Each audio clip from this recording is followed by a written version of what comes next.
सुनो आरएसएस वालों, तुम्हारे पास इख्तिदार की ताकत है, तुम्हारे पास हर चीज़ है। हम गरीब और मजलूमों का पास कोई ताकत है? ये दो हाथ है और मेरी अल्लाह है। असउद्दीन ओवैसी साहब ने कहा। सुनिए पूरा वीडियो देखिए। सुनो आरएसएस वालों, तुम्हारे पास इख्तिदार की ताकत है, तुम्हारे पास हर चीज है। हम गरीब और मजलूमों के पास अगर कोई ताकत है, ये दो हाथ है और ये दो हाथ है अल्लाह है। उत्तर प्रदेश की ये जालिम सरकार मस्जिदों को निशाना बना रही है। उन लोगों का काम ही है ये तो। जब नमरूद और फिरौन का इख्तिदार नहीं रहा तो तुम्हारा इख्तिदार कहाँ रहेगा? कहाँ रहेगा? ये सही है। मार दी तुमने, मासूम बच्चों का इनकाउंटर उन लोगों का काम ही है गोली मारना। की तादाद में बुलडोजर लगाकर घर को तोड़ दिया।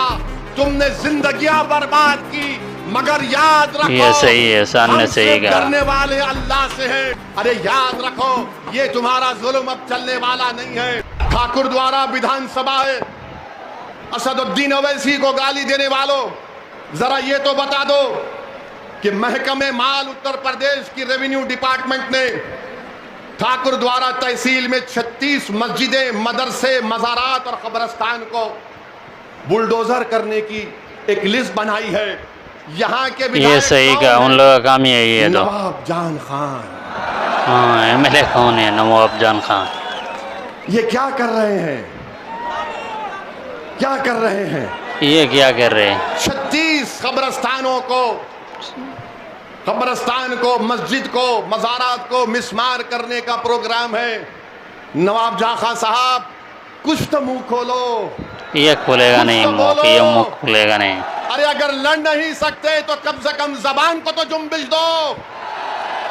ये गूंगे तो इसलिए जवान नहीं। सरकार मस्जिदों को निशाना बना रही है। हम उत्तर प्रदेश की सरकार से पूछना चाहते हैं, मुख्यमंत्री बाबा से, जरा ये तो बता दो कि अगर 100 साल से कोई मस्जिद, दरगाह, खानकाह, मज़ार है तो क्या वक्फ यूजर का कानून नहीं है? बताओ तुम किस बुनियाद पर नोटिस दे रहे हो? क्या भारत में ये सही का आसान है? किस बुनियाद पर नोटिस दे रहे हो? हम 100 साल से हमारे पास है, तुम अचानक उठकर कह रहे हो कि नहीं ये सरकार की जमीन है। अरे याद रखो, ये तुम्हारा जुल्म अब चलने वाला नहीं है। हम ना कभी तुम्हारे जुल्म से डरे, ना कभी डरने वाले हैं इंशाअल्लाह ताला। ये ठीक का आसान है। गोलियां मार दी तुमने, मासूम बच्चों का इनकाउंटर कर दिया। उन लोगों का काम ही है गोली मारना। में बुलडोजर लगाकर घर को तोड़ दिया। तुमने जिंदगियां बर्बाद की, मगर याद रखो हम सिर्फ डरने वाले अल्लाह से हैं। यकीनन वक्तिया तौर पर अल्लाह से डरने वाले हम। हमको तकलीफ जरूर हुई, यकीनन हमारे घर में आंसू बहाए गए, मगर हमने आंसू को बहाया, मगर हमारे हौसलों को हमने पस्त होने नहीं दिया। क्योंकि जुल्म करने वालों, तुम्हारे पास इख्तिदार की ताकत है, तुम्हारे पास हर चीज है। हम गरीब और मजलूमों के पास अगर कोई ताकत है, ये दो हाथ है। ये दो हाथ है और अल्लाह है। ये दो हाथ है और अल्लाह है।